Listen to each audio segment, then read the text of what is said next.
Hola, hoy es 24 de julio de 2020 y estamos con Alcides Lanza, compositor, pianista, director y joven tenista también. Alcides, un gusto poder hacer la entrevista. ¿Dónde Lo naciste? mismo digo, muchas gracias. ¿Dónde naciste? Ajá, en En, Rosario, en Rosario. Bien. provincia de Santa Fe. ¿Y cómo fue que te acercaste, no a la música, yo diría a la música ya con electrónica en los años 60 cuando empezaste a trabajar con estos medios? Bueno, pero me has hecho hacer un salto muy grande de que acabo de nacer. Después lo Bueno, podés me han retrotraer. dicho que tengo libertad, es informal. Sí. Nací en Rosario, pero mis padres vivían en Timbúes, que es un pueblito que está al norte de Rosario, 60 kilómetros. Y ahí viví con ellos hasta que tenía 9 años.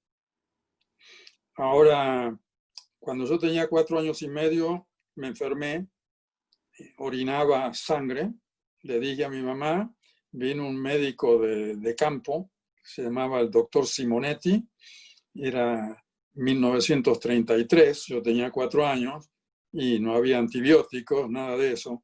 Y le dijo a mis padres, es una infección en los riñones, este niño tiene lo que se llama nefritis y mm, no puede comer con sal, es un régimen estricto que va a durar mucho tiempo, tiene que quedarse en la cama con bolsa de hielo sobre los riñones y no puede, hay que tratar de que no tenga actividad física.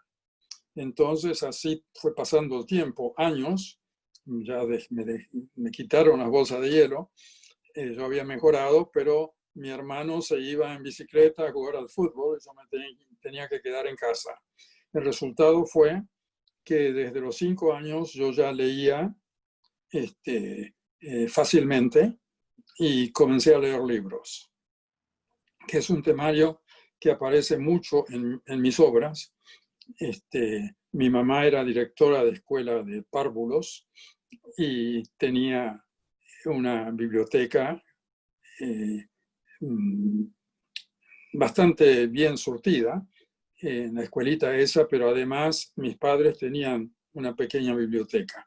Entonces el tema de bibliotecas aparece mucho.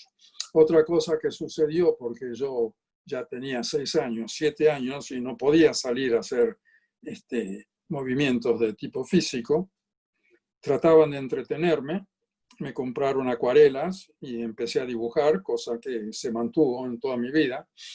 Y por ahí me pusieron a tomar clases de piano con una profesora local que sabía muy, pero muy poco, pero yo me entusiasmé con el piano. Yo no tenía piano, pero la profesora, el sistema era que 3 días por semana me prestaba su piano, yo iba y practicaba. Muchas veces yo hacía ejercicios de escalas con una mano y leía libros de historieta que tenía en la otra mano. La profesora oía el piano y se quedaba contenta de que yo estaba practicando. Este, una cosa que sucedió, que ser, es una pregunta que yo le hice y que luego le hice a otros profesores que tuve cuando era niño, ¿sí? Era, ¿qué sonidos había entre una tecla del piano y la siguiente? Y por supuesto que no sabía qué decirme en timbúes, imagínate, en esa época, ¿no? Y la respuesta a esa pregunta la tuve solamente cuando logré comprarme un grabadorcito geloso y podía de alguna manera cambiar la velocidad y escuchaba los sonidos que podía ver entre una tecla y la otra.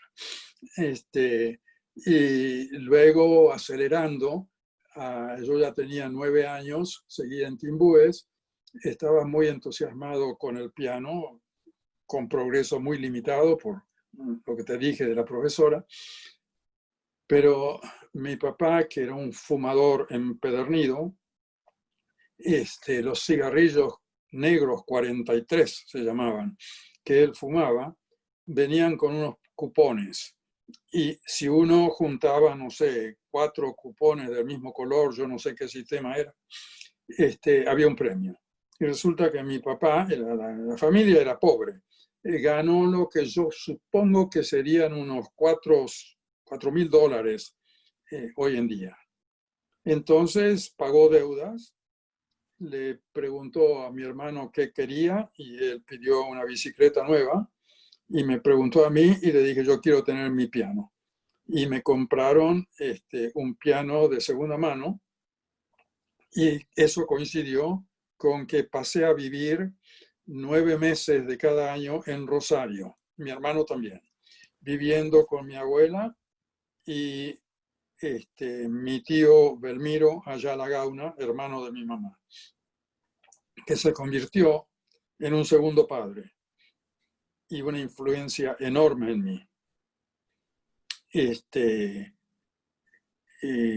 Otra cosa, haciendo un paso lateral, es que todavía en Timbúes mi hermano se había comprado una especie de tocadiscos y logró, no sé de qué forma o qué entuerto hizo, pero un poco como que lograba poner alguna púa en el centro, o sea, tocar el disco para atrás.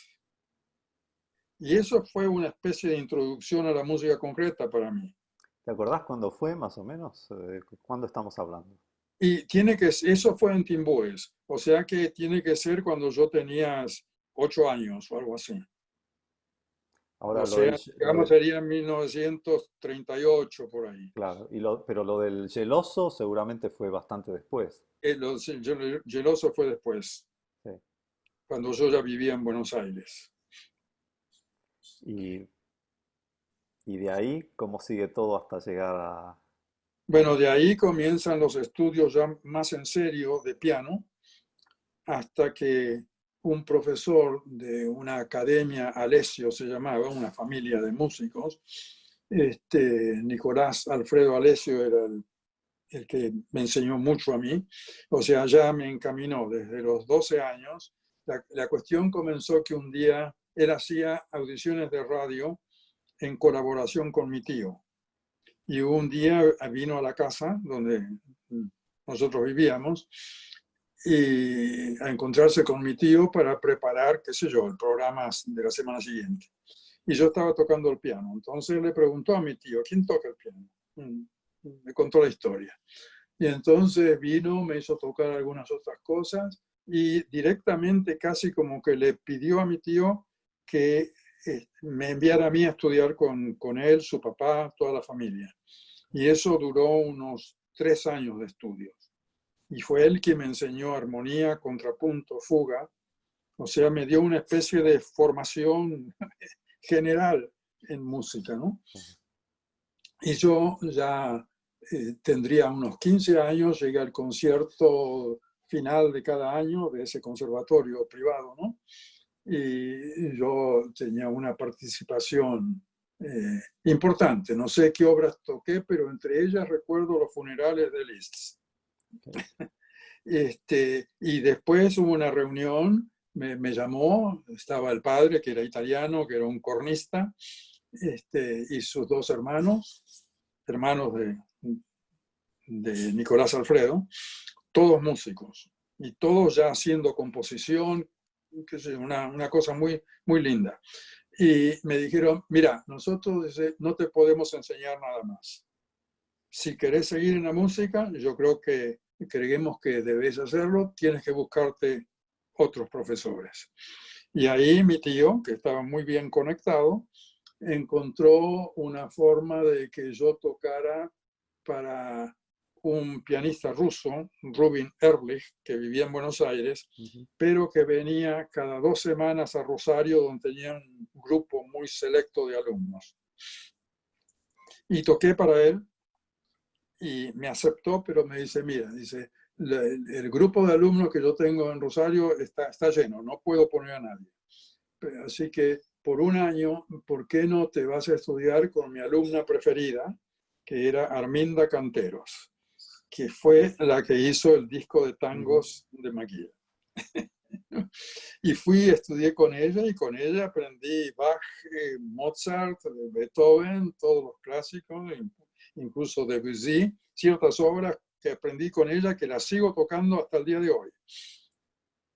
Y al año siguiente, Ehrlich me aceptó, los años pasaban y en algún momento yo ya, no sé, a los 24 años, me casé por primera vez y me fui a vivir a Buenos Aires y seguí estudiando con este señor, el pedagogo ruso Rubin Ehrlich. No sé, me estoy despistando. No, Vos querrás llegar a la electrónica, pero eso viene después. ok, pero como esto lo vamos a subir a un espacio que es de arte electrónico en particular, por eso el foco va a estar en general sobre eso. Digamos, de ahí, ¿cómo llegás al Ditela y cuál fue tu experiencia en el Ditela? Bueno, muy buena la pregunta. De cómo llegué y la cuestión de los grabadores puede ser de interés. Primero, para presentar la situación, en los años 50, digamos, tené en cuenta que yo ya nací en el 29, 30, yo ya tenía 21 o 22 años, ¿no? Era muy difícil grabar lo que fuera en Buenos Aires. Incluso yo, que funcionaba de pianista, no de compositor, había aprendido con Ehrlich conciertos de piano y orquesta, el número 4 de Beethoven, el de Schumann, la burlesca de Strauss, el concierto en re menor de Bach. Y por conexiones que me consiguió Ehrlich, me dieron la oportunidad de tocar el de Bach en re menor en la orquesta de Radio del Estado, que se llamaba en esa época, creo, dirigida por Bruno Bandini.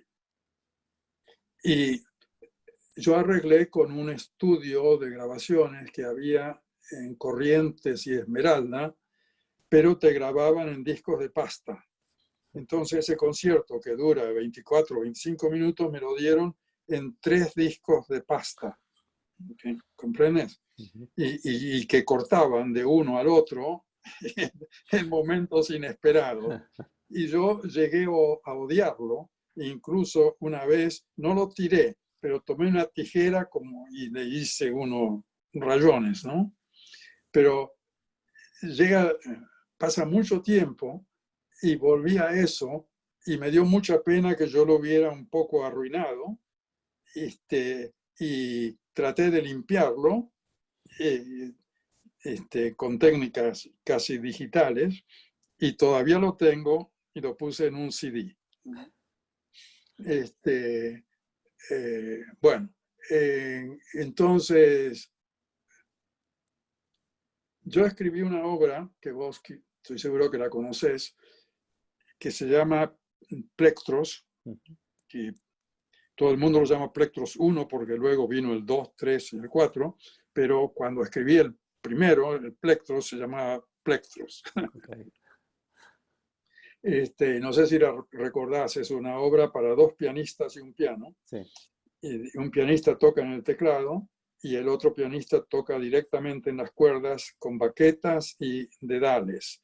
La obra es del 1960, o sea, es antes del Ditela, pero suena a música concreta y electrónica.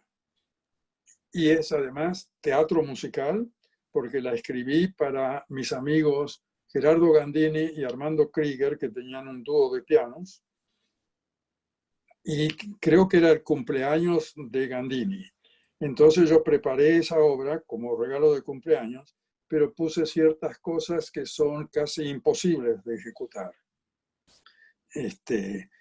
Incluso que el pianista que toca en el teclado en algún momento tiene acordes para ambas manos muy separadas y una nota en el medio.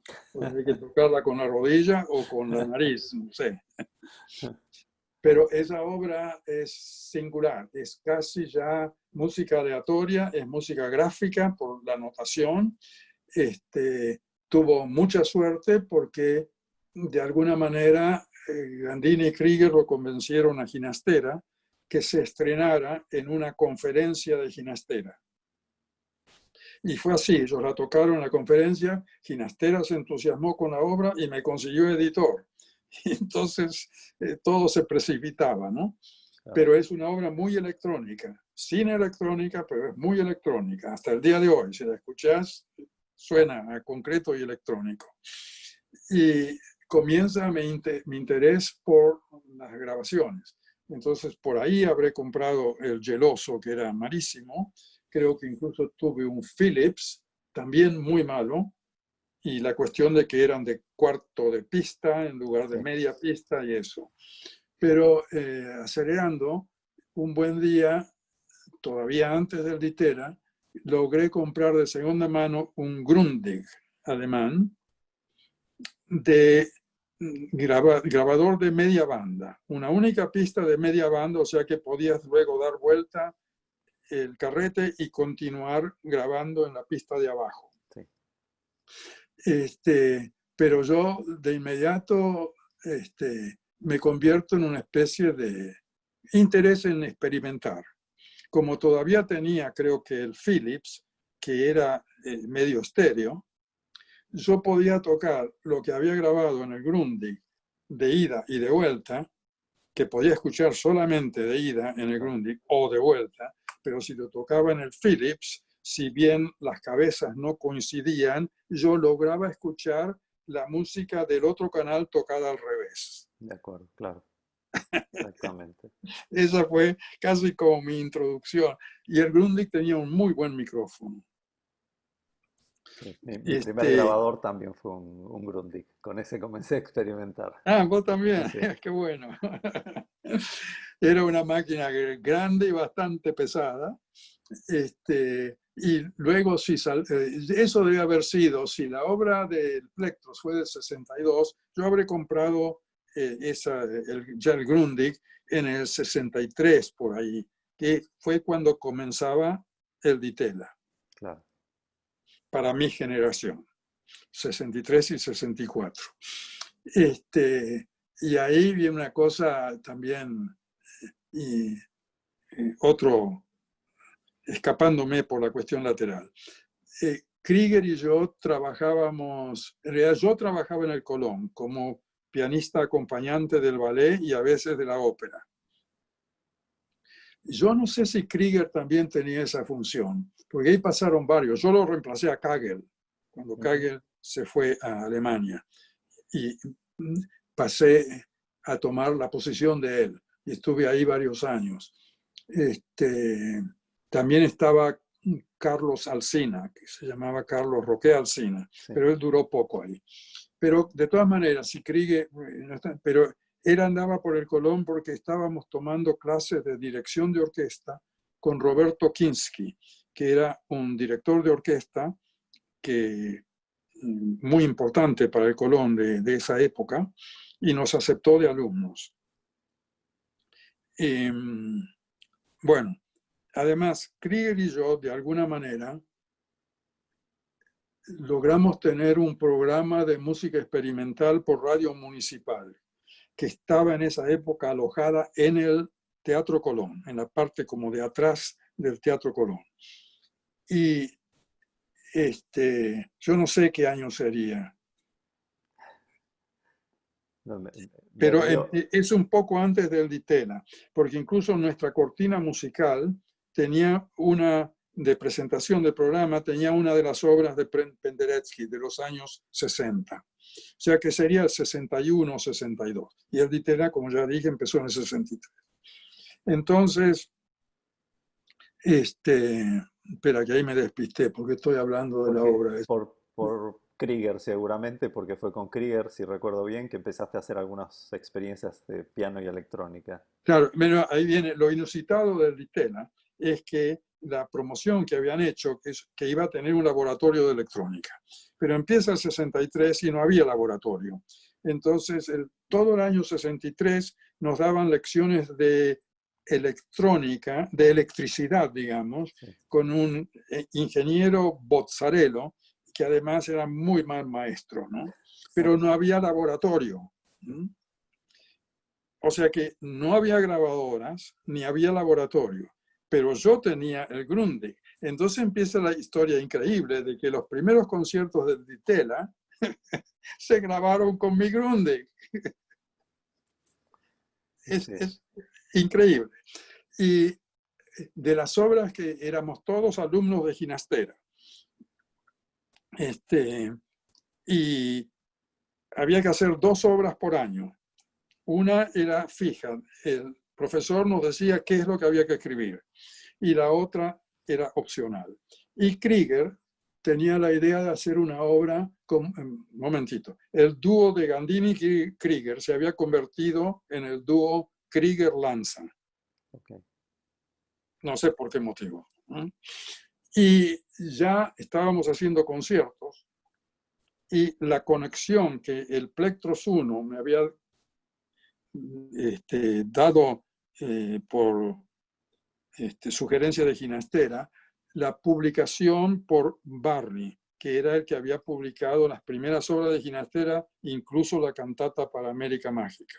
Pero Barry era empresario de conciertos. Y entonces nosotros en nuestra inocencia y juventud, sin realmente tener gran experiencia como concertistas en dúo de pianos, fuimos y le hicimos una propuesta para que nos diera conciertos en otras ciudades de Argentina, y hasta incluyendo Chile. Ujú. Y entonces Krieger, la obra opcional, bajo la tutela de Ginastera, él quería hacer una obra para 2 pianos y cinta magnética. Quizás porque él también creyó de que el Ditela iba a tener laboratorio, pero el primer año no hubo laboratorio. Entonces, ahí viene mi primera obra sobre cinta magnética, fue que Krieger escribió la partitura para los 2 pianos, pero me contrató a mí para hacer con mi Grundig la parte de cinta magnética. Pero debo confesar que él sabía muy bien lo que quería. Entonces se grabó en el piano de media cola que el Ditela tenía. Con mi Grundig y mi micrófono Grundig. Y entonces yo seguí las instrucciones de Krieger, grabé esto y aquello, lo que fuera, tocando con baquetas dentro de la escuela del piano. Y luego la elaboración era, bueno, esto pasámelo una octava más alta, una octava más baja, para atrás. Yo cortaba, qué sé yo, con tijera. No tenía experiencia, pero fue la primera vez que corté cinta y con cinta scotch los ensamblaba, porque los métodos de la cinta para hacer el corte de cinta que vino después, en Buenos Aires no existía, por lo menos en Ditela no existía. Y Pero esto yo me era, las ingenié. y esto era, si recuerdo bien, dijiste que era en el 63, ¿correcto? Final de 63. Bien. O sea, la obra que yo sepa existe, yo no la tengo, creo que tengo una grabación, pero Krieger debe tener la partitura y, no sé, la misma grabación que tengo yo. Sí, Esa realmente fue mi primera obra electroacústica. de acuerdo. Muy bien. Y, Uh, pero ahí oficiabas, digamos, de alguna manera, fue tu primer trabajo electroacústico, pero aún estabas trabajando en colaboración, en este caso con Krieger. claro, sí, Sí, sí, de acuerdo. digamos. En el segundo año del Ditela empezaron a construir el laboratorio y por ahí pasan varios meses. En el 64 llegan la maquinaria, los Ampexes de Nueva York, pero descubren que no se habían dado cuenta del cambio de voltaje. Sí, sí, había un problema de ciclaje, Claro, hasta donde me contaron, sí, sí, de ciclaje era, no, no sí. de voltaje. Este, lo del voltaje era fácil de corregir, pero lo del ciclaje era más complicado. Entonces creo que, no sé, Ginastera se habrá ofendido y las enviaron de vuelta a Nueva York, con lo cual pasa mucho tiempo. Claro. Entonces, el concierto de fin de año del 64 también se grabó con mi máquina. Entonces, llega Maderna, pero no había laboratorio. Entonces, los 3 meses que estuvo Maderna en Buenos Aires, dictó clases en la sala Villalobos, se llamaba, donde se daban todas las clases del Ditela, y daba ejemplos con discos LP, que creo que ya existían, y hablaba y analizaba las obras y se convierte en gran amigo de todos, una figura extraordinaria, Bruno Maderna. Y que incluso años después lo encontramos en Berlín cuando yo vivía ahí, y que él dirigía ópera y con Meg fuimos y nos invitó luego a una espaguetata, pero esas son otras anécdotas. Entonces, bueno, queda claro mi interés por la electrónica hasta ese momento. Ahora, pedalear para atrás. Yo era muy amigo de Davidovsky desde muchos años atrás. Y a veces nos encontrábamos a tomar algún expreso en la calle Florida y soñábamos con no ir a Europa, ir a Estados Unidos. Y hablábamos ya de la electrónica. Okay. Ahora, él consiguió la Guggenheim y se fue primero. Entonces, después del Ditela, cuando yo consigo la Guggenheim, lo cual en sí es otra anécdota muy rica, gracias a Aaron Copland, me dan la beca Guggenheim y yo me comunicaba con Mario Davidovsky y le dije, bueno, si finalmente la conseguí, ¿qué voy a hacer? Bueno, y venía a Nueva York y anotate en las clases de Usachevsky. O sea, le seguí los pasos a Mario. Claro. Vladimir Usachevsky. Vladimir Usachevsky. Sí. Y así fue que en el 64, sí, claro, en agosto por ahí del 65, me voy a vivir a Nueva York. Me anoto en la clase de Usachevsky y un poquito sueño ya con conocerlo a Varese, Edgar Varese, pero no lo logré porque creo que hacia noviembre del 65 Varese falleció. Ok. Y esto que comentabas de Davidovsky y Usachevsky fue en el Columbia Princeton Electronic Music Center. Sí, De acuerdo. ahí fue donde tomé el primer año clases con Usachevsky, que hablaba, analizaba, explicaba, y tenía como asistente a Ilhan Mimaroglu, en una posición que lo llamaban de técnico, technician. Entonces Mimaroglu preparaba las maquinarias, los ejemplos de modulación de anillo o de filtraje, lo que fuera, de antemano. Era el asistente. Y a mí me va muy bien en esa clase, además termino de aprender inglés. Y cuando después de ese primer año, Usachevsky me ofrece trabajo de technician. Okay. Y lo acepté porque yo me había ido de Buenos Aires. Yo decía en Buenos Aires desde varios años antes a que me dieran la Guggenheim, me quiero ir. Me preguntaban, ¿por qué? Porque este país no se va a arreglar durante mi vida. Y yo quiero hacer mi carrera de músico y creo que yo tuve razón. Por eso me fui. si todo el mundo pensara como yo y todos se van, ¿quién va a arreglar ese país? O sea que en realidad era una actitud un poco cobarde que yo tomé, pero yo me quería ir. Y además estaba muy claro que no quería ir a Europa, lo cual, como mencioné a Copland antes, Copland estaba Sí. en Buenos Aires, fueron uno de los invitados, y se sorprendió cuando yo le dije eso, porque me dice, bueno, dice, él insistió en que yo aplicara otra vez, por tercera vez a la Guggenheim, y que pusiera su nombre como recomendación. Y eso abrió todas las puertas. Claro.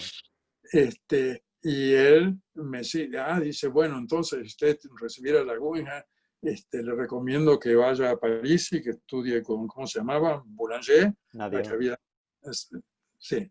Y se quedó bastante asombrado que yo con toda claridad le dije que no tenía interés, que lo que funcionaba en Europa en ese momento era el post-serialismo y la música concreta tipo el grupo de recherche musical Ujú. y Pierre Schaeffer. Sí. Y ya en esa época ya eso no me interesaba. ¿Y vos qué querías hacer?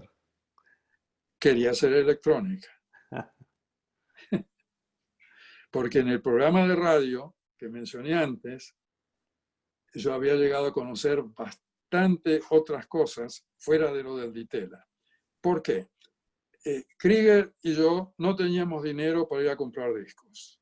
Y cuando te dan un programa de media hora, una vez o dos veces por semana, había que tener, de música moderna, había que tener materiales para ofrecerle a la radio, Claro.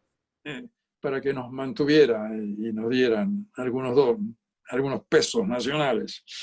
Entonces íbamos a las embajadas, Claro. la de Estados Unidos, la de Francia, la de Alemania, la guerra ya había terminado, la de Polonia, y nos prestaban o nos regalaban discos. Así yo fue la introducción con Penderecki, Sí. Xenakis, Varese, John Cage, mucho. La biblioteca Lincoln se llamaba, estaba en Florida, enfrente al Ditela. Florida 935. Eso. Entonces el agregado cultural nos daba discos de Feldman, que era una novedad en esa época, ¿no? Sí, claro. Y entre eso había cosas de electrónica. Y tú, digamos, aparte, digamos, explicaste la obra trabajando con Krieger, pero tu primera obra como compositor que utiliza electrónica, ya sea para cinta o una obra mixta. Bueno, yo con el sueño de tener en el laboratorio del Ditela, que al final creo estuvo, pero quedaban 2 meses nada más. Y era bastante incompleto. Pero yo comencé en Buenos Aires 2 obras. Una que yo creí que iba a ser mi primera obra, se llamaba Exercise One, existe. Sí, Y la otra, yo, Krieger, Gandini, yo, y luego se agregó Etkin, teníamos primero un grupo que se llamaba Eufonía, y luego, de alguna manera, se le cambió el nombre y se convierte en Agrupación Música Viva. Y hacíamos conciertos. Era una época, te vas a quedar asombrado, pero en esa época fue un momento increíble. Yo no sé quién era el presidente, pero la radio funcionaba como las radios europeas y nos contrataban. Fuera de lo que mencioné de radio municipal, radio nacional o del Estado, no sé en qué orden fue, es la misma, ¿no? Nosotros organizábamos conciertos en el Salón Virabén, que quedaba en una de las diagonales, diagonal sur o diagonal norte, no sé. Y ahí se hacían muchísimos conciertos, era un salón pequeño, pero estaba de moda. Entonces nosotros hicimos muchos, yo tengo bastantes de esos programas de eufonía y de música viva. Y ya te digo, yo y Krieger estábamos en el Colón y conocíamos a los músicos de la orquesta. Entonces conseguíamos buenos ejecutantes para tocar música moderna y ofrecíamos eso a la radio, igual que la CBC aquí o Radio Canadá. Nos contrataban, había dinero para pagarle a los músicos. Sí, inusual, muy, muy Bueno, inusual. pero eso sucedió. Además, una cosa que yo no conté, porque ya sabes que yo nunca fui a la escuela de música, a las escuelas oficiales de música, Ujú. nunca.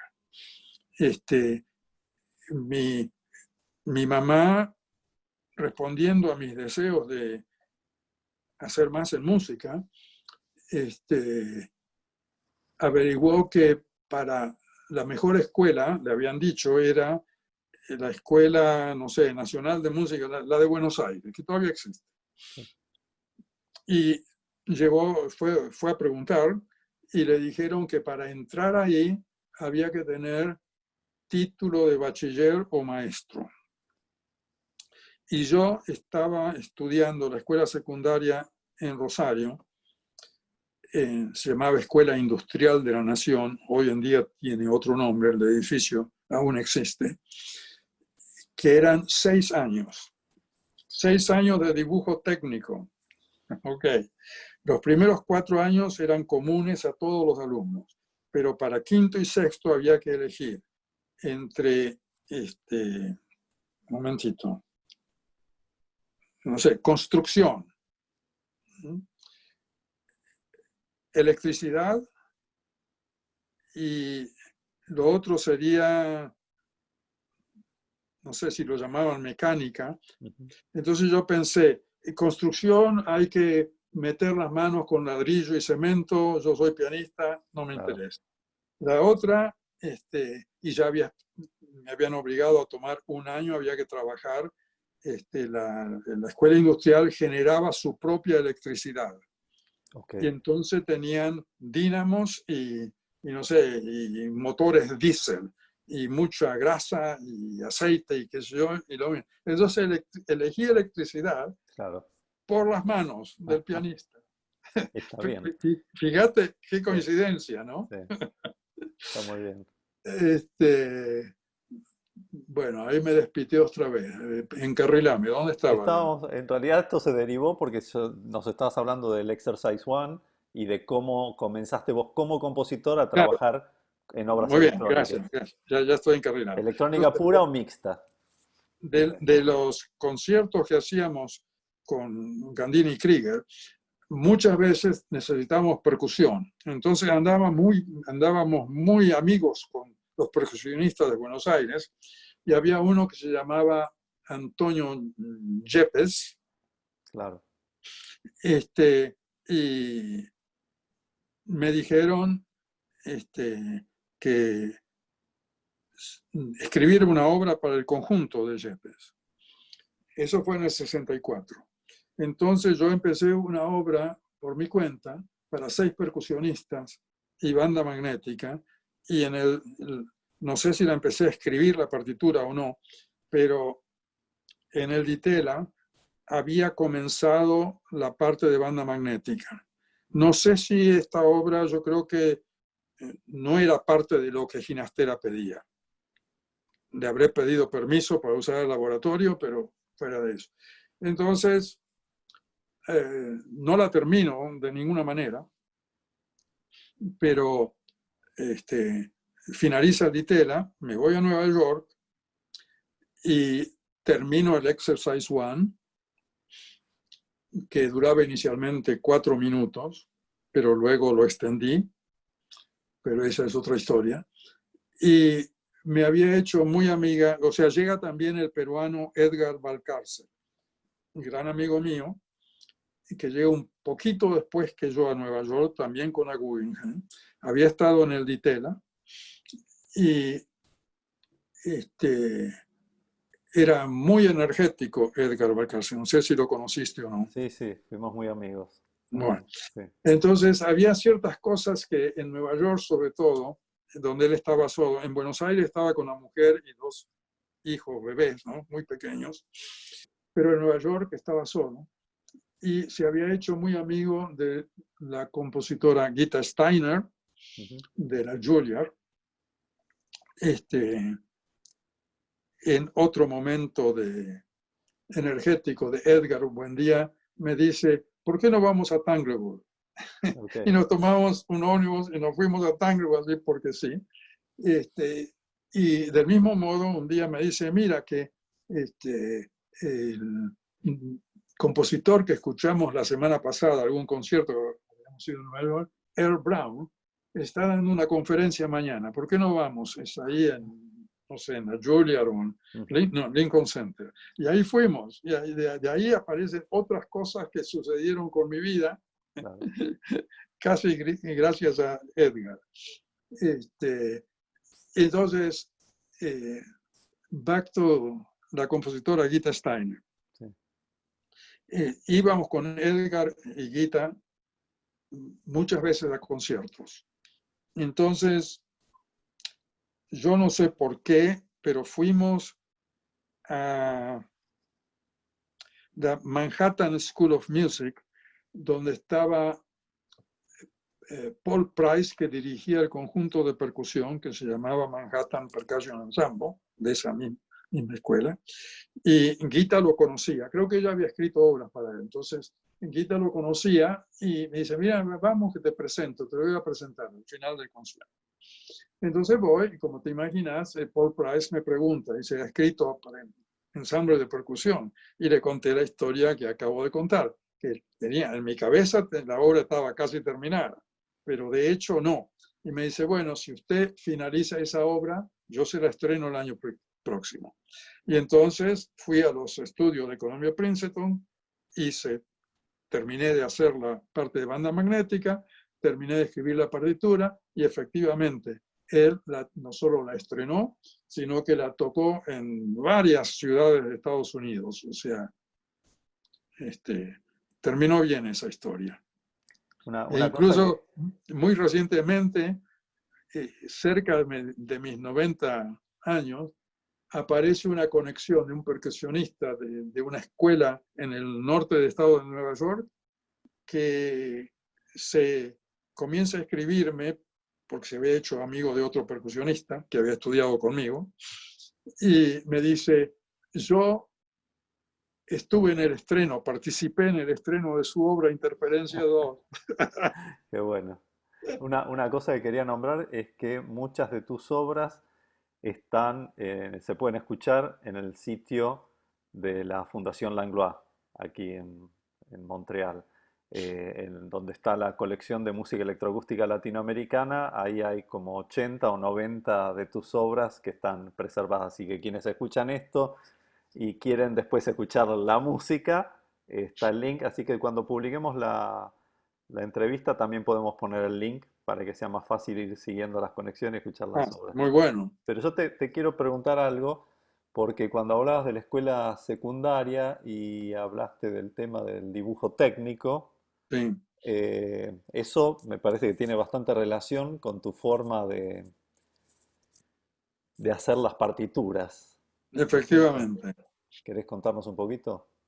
Bueno, lo que resultó de tener 6 años de dibujo técnico, digamos en el estilo antiguo, todo se hacía en papel transparente con tiralíneas, se llamaba una especie de un lapicero que había que cargar con tinta china o india, dependiendo en qué país estás, y que era, no sé, trabajoso, ¿no? La tinta se seca, había que cargarla de nuevo. En cambio ahora, desde hace 20 años, podés comprar esas lapiceras alemanas que las Ujú, sacudís así y tienen el cartridge adentro que se puede cambiar, o si no, ujú. tira la lapicera y por $1.85 te compras una nueva. Sí. Pero yo me acostumbré a trabajar así cada alumno tenía obligación de comprar para su casa y tener una mesa de arquitecto, Sí. que estaban hechas de madera, no eran caras, Ujú. pero muy cómodas porque podías cambiar el ángulo de la mesa. Entonces yo me acostumbré a trabajar así, con mesa de arquitecto, con tinta directamente en papel transparente. Y cuando comencé a escribir música, desde el principio usé ese mismo método. Y soy muy buen copista, ¿no? Uno de los mejores que existen en el mercado, copista de música. Sí. Entonces, como además tengo la mala costumbre de terminar mis obras sin hacer borradores, lo hago todo mental, todo en la cabeza, ¿no? Entonces, si por ahí estoy jugando al tenis, por ahí entre golpe y golpe a la pelotita, el cerebro sigue funcionando y lo que estaba pensando que no resolvía de mi música el día anterior, ahora sé cómo notar eso. Entonces, cuando mis obras están terminadas en mi cabeza, ahí pongo el papel transparente, que incluso acá al lado de este escritorio tengo copias, hojas extra por si vuelvo a escribir. Y ahí empiezo a escribir la obra copiando de mi cabeza. No exactamente, porque por ahí en el proceso de pensar la música puede ser hecho en tiempo real o incluso mucho más rápido, pero el proceso de ponerlo en tinta en papel es mucho más lento. Entonces por ahí, con la lentitud, dije, esto no me gusta y cambio algo. Pero el sentido total de la obra está terminado en mi cabeza. Del principio al fin sé lo que quiero hacer. Entonces ahí estoy copiando, que a veces, si mis hijos estaban haciendo mucho ruido, por ahí la madre le dice, que papá está componiendo, dice, no hagan ruido. Yo, no, yo estoy copiando, ya no estoy componiendo. A mí el ruido me encanta. I love noise. Que Tu- sigan, no me tus molesta. partituras en general siguen un estilo particular, ese estilo Alcides Lanza, ¿sí? Es, Bien. ¿Qué, qué, qué- qué podés compartir, qué podés decir de tus partituras? ¿Qué es lo especial de tu modo de escribir música? Porque en tus partituras está la parte para instrumentos acústicos muchas veces o voz, pero también, depende del caso, hay una notación que puede ir hacia la parte electrónica, de música electrónica, e incluso lo que a veces llamas extensiones, o sea, te metes en el mundo de lo que antes hubiésemos llamado tal vez multimedia, ¿sí? O electrónica en vivo. O sea, si puedes comentar un poco entre tu visión de la anotación y cuál es tu aproximación a esa forma de anotar y el vínculo entre la partitura y lo electrónico también. bueno, yo creo que mi manera de anotar, como expliqué antes, ya la tenía en la época del Ditela, ya estaba eso. Entonces, cuando voy a Nueva York, eso de trabajar con tinta y pensar mi obra en mi cabeza, todo fue conmigo. Pero en Nueva York me pasa esto, que quizás yo llegué como muy inocente.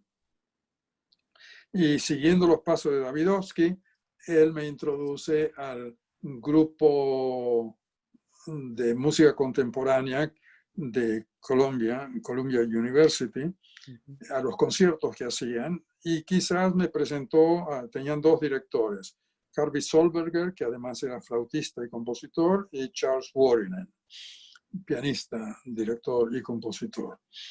Y comencé a ir y en mi inocencia se me ocurre escribir una obra exactamente para el instrumental que ese año ese grupo iba a tener. Y es para dos grupos de instrumentos de viento, 4 y 4, y banda electrónica. Que en esa época, entre nosotros, los máster que hacíamos, Davidovsky, Usachevsky, Mimaroglu o yo, siempre el máster era en 4 pistas, en la cinta ancha de, Ujú. ¿cómo se llama? De media pulgada, ¿no? Ok. Sí, de media pulgada. Este, entonces hago esa obra, Interferencias 1, o sea, debe haber sido un poco antes de lo que conté del encuentro con Paul Price, porque esa obra es a Interferencias 2. Entonces, Interferencias 1 es para dos grupos de instrumentos de viento y banda magnética. Y la termino toda copiada perfecto, hago copia de la parte de banda magnética y había una recepción en casa de Solberg, creo, y le doy copia de la partitura y banda magnética, una para Solberg, la otra para Vuorinen. Nunca me dijeron gracias, nunca estrenaron la obra. Porque yo caí ahí como, ¿cómo se dice en español? Un pájaro, un pez fuera del agua, ¿no? Como Porque paracaidista. estaba muy claro que a mí me interesaba el ruido como fuente sonora y que no tenía interés en la continuación post-europea del serialismo que vía Stockhausen y otros había llegado a Babbitt. O sea que todo tenía que ser anotado como dodecafonismo y un poco más. A mí no me interesaba eso. Y a lo mejor hablaba demasiado y ya se sabía que a mí no me interesaba. Por ejemplo, en el laboratorio, Columbia tenía varios laboratorios. En la calle 116 y Broadway estaba el 106, el laboratorio 106, que estaba asociado a un teatro que se llamaba Macmillan en esa época. Perdón. A mí se me va la voz. Me olvidé de traerme agua. Ok. Y en la calle 125 y Broadway había otros 3, o quizás sí, eran 3 laboratorios, y el laboratorio grande de Babbitt, donde estaba el Mark 2 o 3 synthesizer, la primera computadora, no Sí, sé, de los años 50. Sí. No, un poco más tarde. Bueno, la primera versión por lo menos, mediados de los 50, fines de los 50. Entonces, en el 106, ahí había trabajado Berio, Varese, muchos otros. Y Dusachevsky había hecho una rotación de funcionarios y dice, mire, yo necesito que mi Maroglu vaya al laboratorio de la calle 125 y me ofrece el trabajo de technician. Ujú.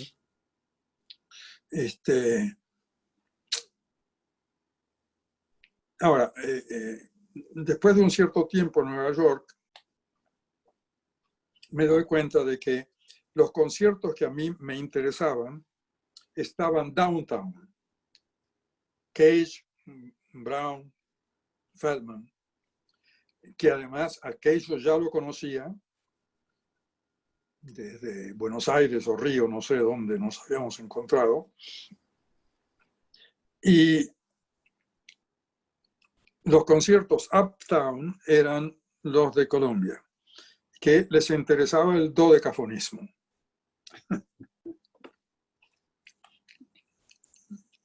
Entonces, lo que quiero decirles es que ahí hubo otra influencia, y fue la influencia de Cage, Earl Brown, la amistad con ese grupo y ciertas otras derivaciones, como el Earl Brown, que tenía la serie de Time Records y luego los discos de música contemporánea en Mainstream Records, ofrece, se había entusiasmado, yo ya tenía mis grupos en Nueva York y me ofrece hacer un long play. Okay. Y que de música de Sudamérica, lo llamó él, nueva música de Sudamérica. Y lo hice con obras de, creo, Bolaños Enríquez, una obra mía. Por ahí Etkin no estaba como compositor, sino que lo pusimos a tocar órgano. órgano o armonio, no sé qué fue, y le pagamos. Y ese LP se convirtió en un bestseller. Incluso hasta el día de hoy lo puedes buscar y vas a ver que los que ofrecen usado están en $80, 100, $150. Y ahora, y fue el último que hizo de la serie de Air Brown. Y hace 3 o 4 años todo eso lo compró la compañía Vergo y ha salido lo limpiaron asombrosamente y está en disco compacto. Mi propia obra la escucho todo eso que hicimos y es una maravilla escuchar. Los técnicos alemanes no sé cómo lograron limpiar eso que se había hecho para un disco long play. Claro. Y todo esto que comentás, Dios, y esos encuentros con Earl Brown, John Cage, también tuvieron, digamos, son una influencia sobre tu música y de algún modo también por la forma en que ellos se aproximaban, no solamente la forma en que creaban música, sino la forma en que hacían sus partituras pensando la música. Claro, También eso tenía influencia sobre tu forma, no solamente de hacer música, sino de escribirla. efectivamente. Además, yo había dirigido en mis conciertos y otros invitado por Brown, etcétera, algún festival en Washington, había dirigido obras de Earl Brown. O sea, estaba muy familiarizado con la manera de escribir gráficamente Earl Brown. O sea, ahí hubo influencias que yo dejé que entraran en mi sistema privado de Cage y de Earl Brown, principalmente. Y fue mi encuentro con Live Electronics, De porque acuerdo. Cage hace años que hacía eso. Ujú. Claro.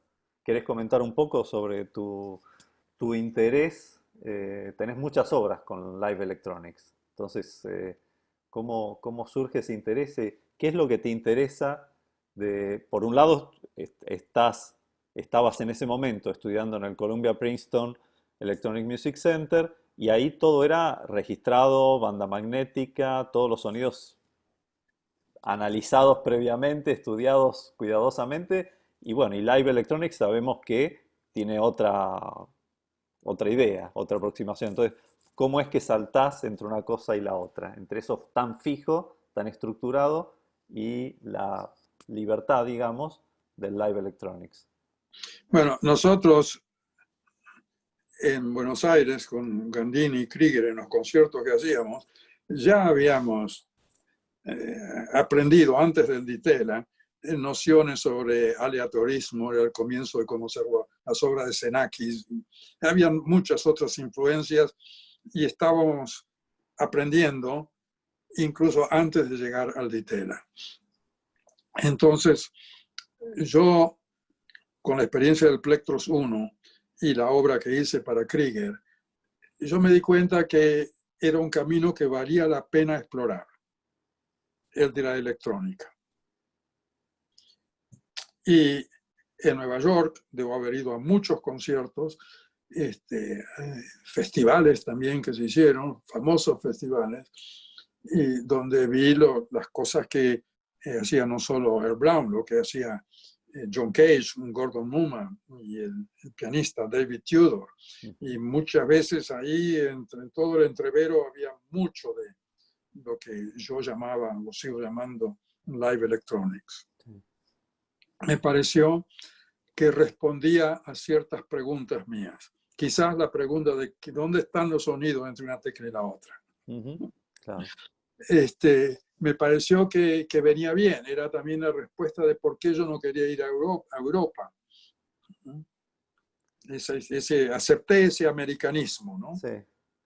Y hay un par de preguntas. Una que lo nombraste muy al comienzo, que tiene que ver con, a ver, yo recién te mencionaba las cosas extra musicales, por un lado, pero por otro lado, yendo aún más lejos de lo extra musical, cuando me refería antes a integrar luces, por ejemplo, pero vos nombraste bastante al principio el tema del teatro musical, y yo incluso diría hasta, sí, con muchas veces hasta con un cierto humor, ¿no? Y incluso cierta referencia a el modelo europeo. eh, Cierta referencia no significa que sea siguiendo el modelo europeo, sino tal vez justamente diferenciándote, contrastando o hasta ironizando, vos me dirás, con el modelo europeo. Entonces, vos tenés ahí una cantidad de obras donde el teatro musical aparece, la ironía, tal vez el humor. ¿Qué nos puedes contar sobre eso? Bueno, yo creo que hay que tener en cuenta de que cuando uno trabaja en el Teatro Colón 6 u 8 años, la parte visual se convierte en algo muy, pero muy importante. Si bien se trabajaba un repertorio de ballet o de ópera donde había muy poca música contemporánea, en ballet si había música contemporánea era una música contemporánea que a mí no me interesaba. Pero en ópera, por ejemplo, si hicieron una ópera de Alban Berg, eso sí me interesaba. Ujú. O sea que ahí yo creo que tiene que haber ido una especie de influencia subcutánea en mí que yo llevé a Nueva York. Incluso alguna cosa mucho más remota. Mi tío era poeta y escribió, mi tío Ayala Gauna. Incluso otros de sus hermanos también eran poetas. En la familia todos tenían bibliotecas privadas. Yo viví muchos años en Rosario con mi tío y mi abuela, y mi tío ahí tenía una biblioteca en español de 3 o 4 mil libros y 300 o 400 en inglés. Mi primera Fantástico. experiencia de leer en inglés fue El hombre de la máscara de hierro, y con un diccionario me forcé a leerlo de principio al fin. Y algo habré aprendido. Así leí mi Okay, primer pero, libro de pero música electrónica, sí, con el fíjate, diccionario. mi tío, por ejemplo, había hecho varias obras de teatro y que él llamaba teatro de lo esencial, Ujú.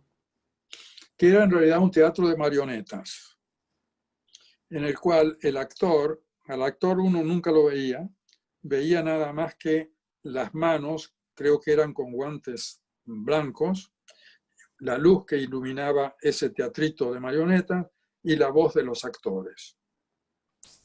Pero además, yo tenía otras habilidades y desde que tenía 12 años, cuando él estaba muy ocupado y no podía hacer su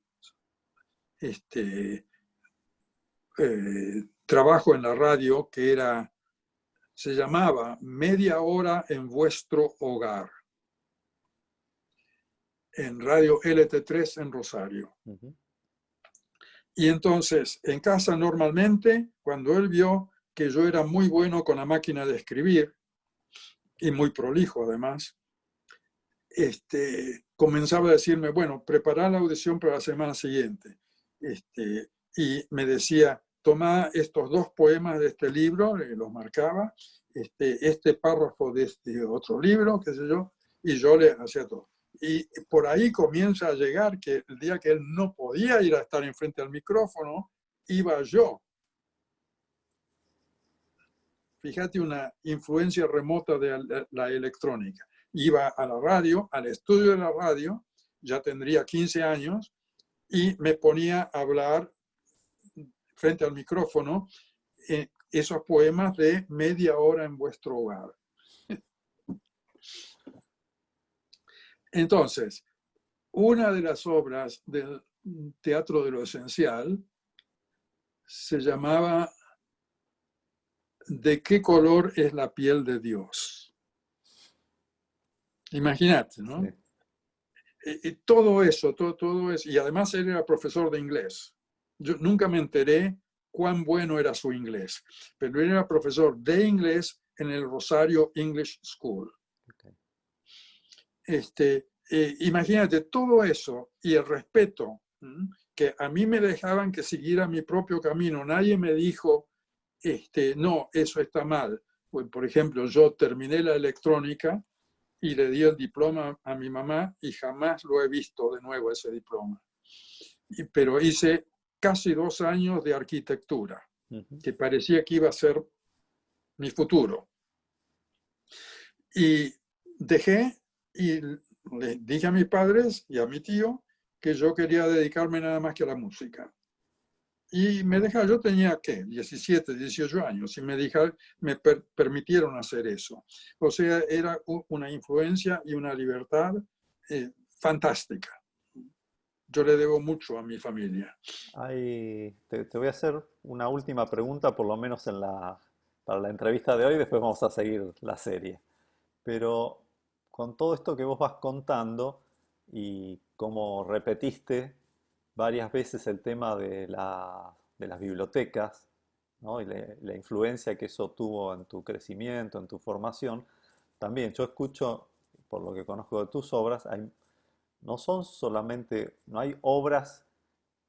Muchas veces los compositores hacemos obras donde simplemente hacemos la obra, pero no necesariamente hay una historia que podamos contar, que es el sostén, ¿sí?, de esa composición. En cambio, en muchas de tus composiciones, yo conozco y hemos conversado que hay una historia específica, te estás refiriendo a algo específico. ¿Querés elegir una de esas obras como para ir completando por lo menos la sesión de hoy y contarnos una obra que te parezca significativa especialmente y cuál es la historia y cómo se entrelaza con la música y la electrónica eventualmente? Bueno, voy a hablar de 2 obras. Ok. Yo había escrito en Nueva York, quizás con alguna influencia de Kathy Berberian,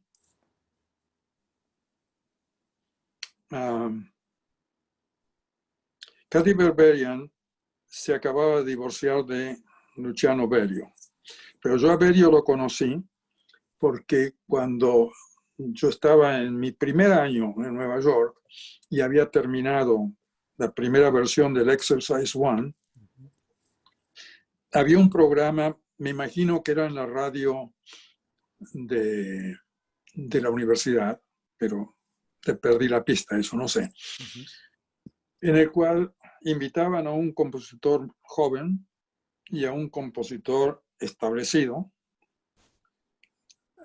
para que el mayor escuchara la obra del más joven y hubiera un intercambio todo. Entonces, a mí me habían puesto con Aaron Copland, y yo encantado porque ya lo conocía. Claro. Pero en el último minuto me informaron que Copland no podía hacerlo, pero que Luciano Berio había aceptado eso. Fantástico. Entonces ahí suceden 2 cosas. Él escucha mi Exercise One, que duraba 4 minutos, y me recomienda que lo extendiera. Es una gran pena que no tengo un resumen de todo lo que me dijo, ¿no? O una grabación, no existe. Pero yo le hice caso y la obra, el Exercise One, llega casi a los 9 minutos. O sea, Más que duplicado, sí. Duplicado. Y él había escuchado mi idea de que yo quería que esa obra se escuchara además con una versión coreográfica un poco improvisada. Y él me dijo que continuara, que terminara eso. Entonces, por ahí quizás yo comienzo a interesarme en el trabajo de Kathy Berberia, cantando las obras de Berio y quizás su Stripsody, que es obra de Kathy Berberia. El hecho es que por ahí yo había conocido a Manuel Enríquez, el compositor mexicano.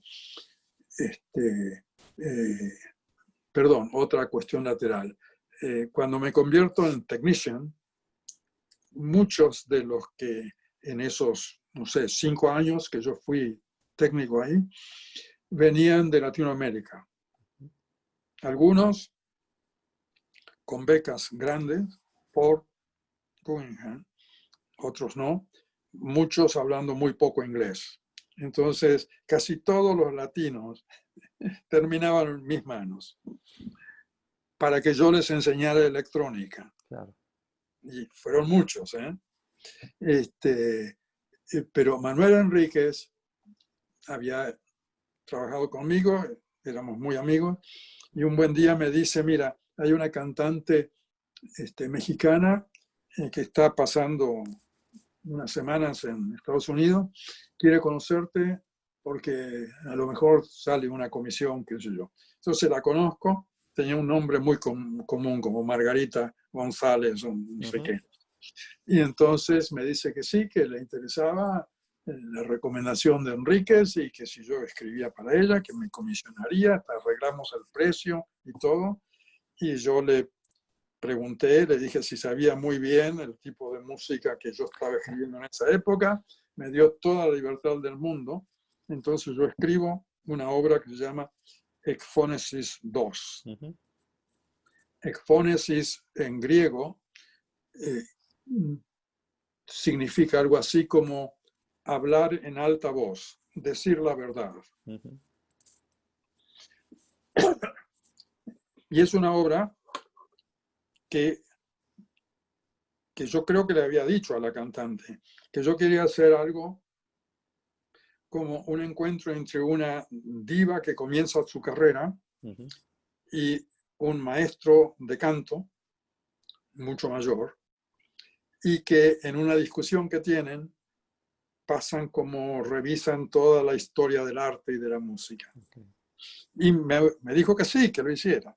Y yo hago la partitura en colores, no sé si alguna vez la has visto. He visto algunas de tus partituras en colores. Sí, creo que es así. Todo en colores.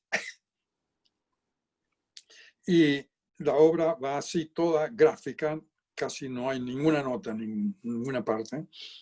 Y al final, la diva tiene esa discusión tremenda y de golpe se termina la discusión y como que la música se pone muy estática, así de espera, y ella tiene un revólver y mata al pianista que cae muerto, así termina la obra. Ya me acuerdo de la partitura, sí. Entonces, cuando el dibujo con el revólver, esa parte me la hizo un dibujante argentino que vivía en Nueva York. Es la única parte que yo no hice. Y creo que él me visitó y vio mi torpeza en tratar de hacer eso, efectivamente, lo hizo él. Entonces voy a la cantante mexicana, le envío la obra, qué sé yo, se ofendió, nunca la estrenó y nunca me pagó. Entonces por ahí yo encuentro la posibilidad me había hecho amigo de alguien que organizaba un festival en New Jersey, que no era muy lejos de Nueva York. ¿Cómo se llamaba esto? Empezaba con UP, Uptime Festival, no sé, no me sale ahora. No recuerdo. Y hablamos, quería hacer una obra mía, su esposa era soprano, y entonces le cuento esta historia, le muestro la partitura, y ella decide que sí, que puede hacerla. Y yo acababa de conocerla a Meg Shepherd, y la invito a un ensayo con la soprano. Y Meg va, y la soprano había hecho un buen trabajo. Y cuando nos vamos con Meg, ella me dice, Alcides, yo podría hacer eso. Entonces la soprano norteamericana hizo la obra como estaba planeado, pero después de eso, Meg se apoderó de esa obra y siempre la ha hecho muy bien. Ok, fantástico. Entonces, tu pregunta. Sí, digamos, las obras y las historias que las estructuran, que las sostienen, que las motivan, que las Una vez inspiran. estábamos en Barcelona y después del concierto que habíamos hecho, estábamos en casa de Gabriel Brenchek, el compositor chileno, Ujú, y Andrés Lewin Richter, que es un compositor español muy amigo de Brenchik. ujú. Y así las historias, y por ahí se para todo, y creo que fue Andrés Lewin Richter que dice: Alcides, tú eres un cuentacuentos. Y eso me quedó. Yo creo que es cierto. Entonces, yo comienzo a escribir obras para Meg Shepherd. Una fue comisionada por Tomás Marco para la radio de España, que es Ekphonesis 5, y que termina siendo luego la primera parte de mi trilogía. Entonces, yo no sé si cuando hice Ekphonesis 5 para Meg Shepherd, voz y electrónica, nada más. Electrónica grabada y electrónica en vivo. Okay. Yo no sé si yo tenía la concepción de la trilogía, pero comenzó a darse esta situación. Escribo Ekphonesis 5, Meg la estrena, la hace muchas veces, la graba en España para la radio, y después dice: quiero otra obra. Y ahí comienza la serie de obras que he escrito para ella. Y siempre una constante es mi interés en, comienzo a llamar Live Electronics, lo llamo Electronics Extensions, Ujú. que me sigue gustando, pero no muchos han adoptado esa versión. Ahora, la primera, Ekphonesis 5, la pensé como algo que tuviera que ver conmigo, mi abuela, mi madre. Las madres que se convierten en abuelas o las abuelas que fueron madres. Y fragmentariamente mi tío, el cuentacuentos. Sí. Pero luego Cuando decís la primera de la trilogía, te estás la refiriendo. primera parte de la trilogía. Ok. Entonces, acelerando, cuando escribo la segunda parte, que yo vivía en Alemania, y Alemania me comisionó una obra, se llama Penetrations 6, pero hice una versión, Penetrations 7, que es sin instrumentos. Y funciona como segunda parte de la trilogía. En la escena, nada más que Meg, y exploto su habilidad de actriz, además de su habilidad de cantante. ¿Y esa es sin instrumentos? ¿Tampoco con electrónica o sí con electrónica? Lo mismo, con electrónica, con luces, la Ok. influencia del Teatro Colón. Entonces, la constante es que escribo para Meg. Me doy cuenta de que Meg tiene una memoria de elefante, hace todo de memoria, jamás con la partitura. Y eso es fundamental si es una obra de teatro musical, donde el público la va a estar mirando. Hay más actividad de gestos importantes que si está el atril con la música y la persona está leyendo, se disminuye mucho eso. No es lo mismo. Claro. Entonces, velozmente, Ekphonesis 5 es mi biografía con mi abuela, mi madre, mi tío. Penetrations 7 es la relación con el mundo. Y termina con Ekphonesis 6, perdón, en el cual yo me pregunté, porque Meg me insistía, quiero otra obra, Ujú. ¿cuándo vas a terminar la trilogía? Y digo, bueno, si es A, B, A, si comencé con Alcides, mucho más joven, como lo expliqué antes, luego va la cuestión mundial, que el A', que viene al final, que sea otra vez Alcides en Canadá con su familia canadiense. La trilogía se convierte en una de mis obras que fueron favoritas de Gerardo Gandini. Y él en el Teatro Experimental del Teatro Colón, Centro Experimental del Teatro Colón, la programó un par de veces y además también la programó en un concierto que fue en Recoleta. Siempre la misma obra, porque él estaba entusiasmadísimo con eso. Dice, esto es una mini ópera. Sí. Ahora, lo que yo hago en Ekphonesis 5, explicando ese comienzo, la obra comienza que la cantante tiene nada más que vocales,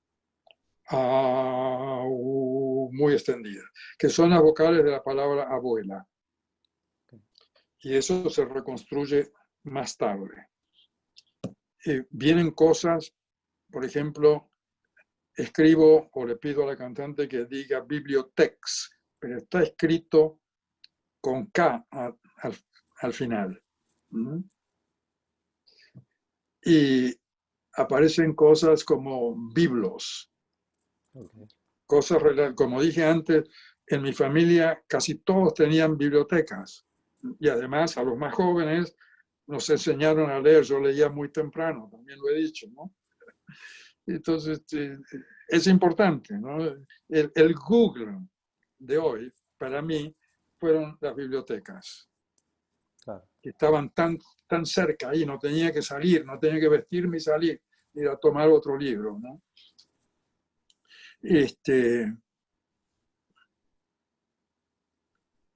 Bueno, yo creo que con eso casi podría cerrar, porque lo único que quedaría por decir del Ekphonesis 5 es que por ahí pongo una historia de un cuento correntino que mi tío, que era correntino, había escrito. Hay varios libros publicados, yo los tengo todos, que se llaman cuentos correntinos. Son historias que había inventado un detective correntino que era muy sagaz, muy astuto, y siempre le ganaba a la policía local. Y en esta historia de esos cuentos, mi tío había puesto una historia que creo que es real, de que su papá, o sea, un abuelo que yo nunca conocí, era un sastre en cierto pueblito, que era el único que sabía leer y escribir. Y entonces era como el escriba de toda la población. Claro. Y tenía que ayudarle a esta novia que recibió una carta y quería contestar, entonces le leía la carta y la novia le pedía que escribiera, le dictaba y mi abuelo escribía.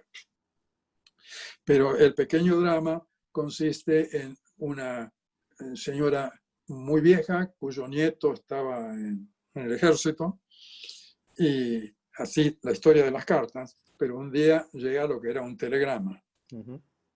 y la viejita estaba que ya casi se moría y entonces mi abuelo le inventa una historia porque el telegrama decía que el soldado lo habían matado, no sé en qué guerra privada.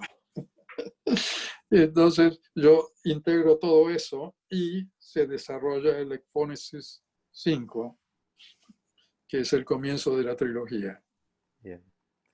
Bueno, fantástico. O sea, como dije antes, para escuchar la trilogía y para escuchar muchas de tus obras, una de las posibilidades es ir al sitio web de la Fundación Langlois, así que después eh, agregaremos la información, pero básicamente para que quede registrado, si uno busca Fundación Daniel Langlois y colección de música electroacústica latinoamericana o Latin American Electroacoustic Music Collection, vamos a poder escuchar muchas de tus obras.